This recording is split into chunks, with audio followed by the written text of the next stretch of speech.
حامل بس تقرب يا لطيف. حامل بس تقرب يا لطيف. الحامل هي أول شيء منا مريضة بالمصطلح الطبي، هي شخص هيلثي صحته طبيعية. بس بيختلف انفلونزا الحمل عن انفلونزا الشخص شوي العادي. بيختلف، ولكن من نفس الفكرة نحن بنقول إذا المريضة عادة ما بتاخد طعم الجريب برات الحبل، أنا ما بعطيها طعم الجريب بالحبل بس لأنها حامل.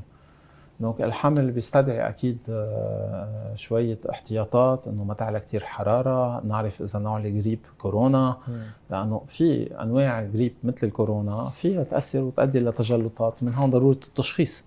هذا الشيء الفرق الوحيد، ولكن كمرأة حامل نفس شبه نفس التريتمنت مع احترام الأدوية اللي ممكن تأثر على الجنين فقط لا غير.